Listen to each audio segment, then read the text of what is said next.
Well, hello everybody. Hope you're all doing fantastically well. It is Conor and we're on the walkabout again. Guys, do you think we should call these? Do you think we should have a show name for this? You know, almost like we do for everything else. Do you think we should have a show name for me just walking about talking to you guys? Let me know in the comment section below. Before we do start the video, everybody, I just want to remind you that we do have a bucket load of shows coming your way this week. I hope you enjoyed the show with Gabe last night. I honestly thought it was one of the best shows we've done in a long time. Make sure you check that out. Gabe's crystallised views on the channel are something that I wanted to almost get perfect, and it feels like we've got that synergy absolutely perfect right now with me and him on Sundays for the Hardline. Make sure you check it out then. We've got Brownie coming on the channel as well very, very soon. On top of that, we've got some more bits which I think you're going to really enjoy, even moving into next week. However, what I wanted to start with, everybody, was a question. Are you a little bit worried about Willy Gnonto? Now, we're going to get into him in just a little bit, but what I wanted to touch on immediately is Leeds United's really good initiative, actually, moving into the next game against Swansea. They're taking Red Bull off the shirts. Now, I know that'll make a lot of people in the space extremely happy, Leeds taking Red Bull off the shirts, but they're doing it for one game and one game only. They're doing it for a spinal cord charity, and basically what that means is the spinal cord charity will be brandished across Leeds United's mid-region throughout the game, and I think it's a wonderful cause. Shout out to Leeds United for doing so. I've had someone affected by a spinal cord injury before. It is so debilitating, it is horrific, and it changes lives. So Leeds United, that's a really good initiative, and doing it for a league game as well, it's going to get so many eyes on them. I think it's really important, really impressive by the club. Someone else I wanted to touch on as well today as we spin right round is Isaac Schmidt. Just moving on from the last little bit of news that we had there. Isaac Schmidt. I wanted to speak about Isaac because I do want to give him this recognition. Now, Yakin, the Switzerland manager, spoke about him after the Northern Ireland game. We've kind of touched on it, but we've not touched on it in such depth. He played 68 minutes and his match rating had him up there with man of the match status. And it does come back to the conversation when we're talking about Willy Gnonto, Ramazani and others. Joseph maybe in there, maybe he's had a few more minutes, but when we're talking about the amount of minutes these Leeds United players have got, when you look at 25 minutes for Isaac Schmidt and the other night for Switzerland on the international stage, not only is he getting a start, but he's playing that well. Yakin has come out after the game and said he was really, really impressed. He's actually specifically spoken about his ground duels. He was playing on the right side as well. We know for FC Gallen, he did occupy that left-back role for large portions. But he was specifically talking about the ground duels and how efficient he was. And almost surprising when you actually, read some of the quotes, it feels like Yakin knows he's got potential. But for his performance levels, he was actually really, really impressed by, you're reading the fine print and coming up to your own assumptions there with what he said. So really good for Isaac Schmidt. And once again, it not only shows the amount of depth that Daniel Farke has when we're just referring obviously to the forward line, but when you look at Schmidt, who can be deployed on a wide right role, you look at his defensive duties, he can play fullback, left or right. He's proven that for the Swiss national team, and it's really good to see that. And I think the only complaint, if I'm being really picky with how he's been utilised this season, is 25 minutes is nowhere near enough. I think the games of which he's played, he's looked really impressive. But I think as well, what's kind of narked me a little bit is the consistent use of Sam Byram ahead of him.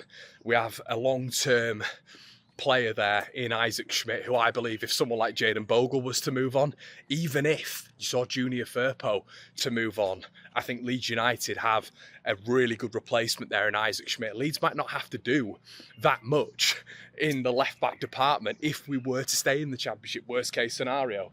And Schmidt obviously playing on the international stage, it just shows that, he can reach these levels. He can reach these levels, and it seems to be any time Isaac Schmidt, whether or not it's Gallen versus Trabzonspor in the Europa League qualifiers at the beginning of the season where he's scoring and getting man of the match a day before signing for Leeds United, him playing for Leeds and surprising many people by his performance levels, him playing on the international stage and impressing many with his performance levels, including the Swiss media who were commenting on him being very good as well.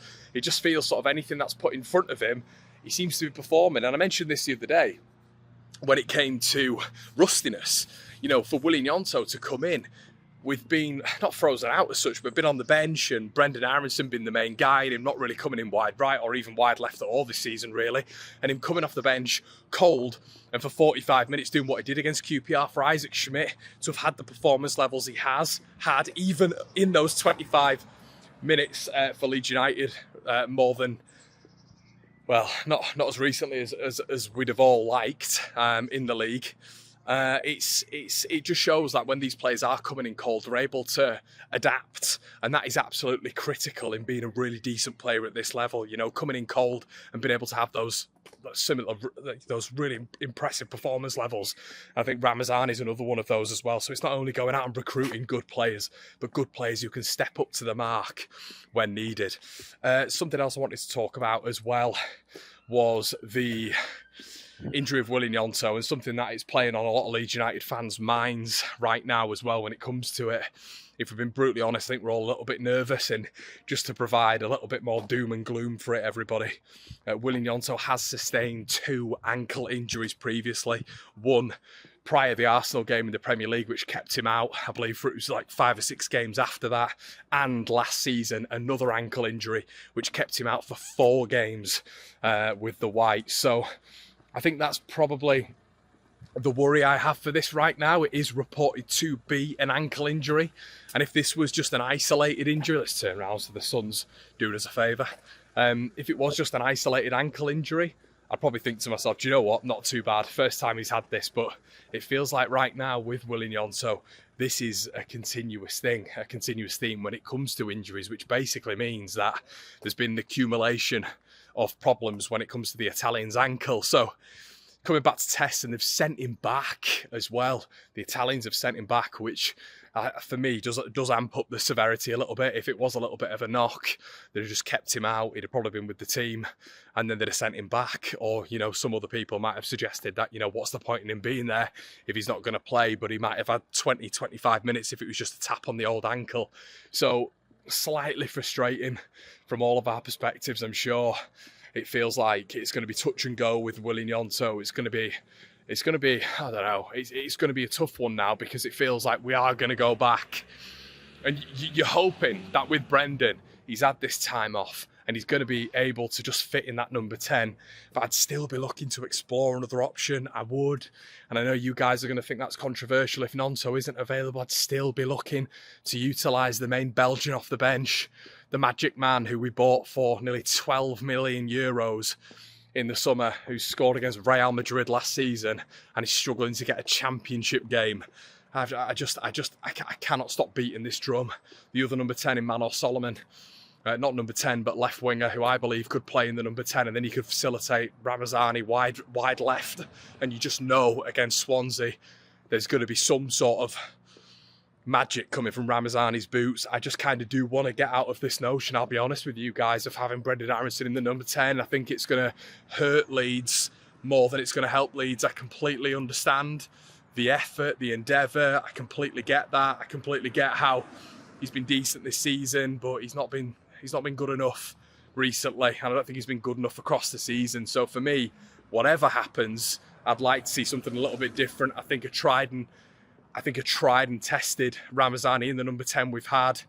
Even Manor Solomon. Look, I can completely understand you having Ramazani and Solomon in almost those attacking positions and intertwining, intertwining between each other. You've got Solomon, you've got Ramazani, one going out on the left at portions of the game, one coming central in portions of the game, almost having those winger tendencies where we've seen Solomon and James switch either side. I just think it works perfectly. It really would work perfectly. And for me, Ramazani and Solomon could be a brilliant partnership. And there wouldn't have to be actual specific roles for them, really. As I've saying, both of them could have almost free roaming roles just in that central space and off that left. They both like to invert anyway. The combinations in that small zone could be perfect.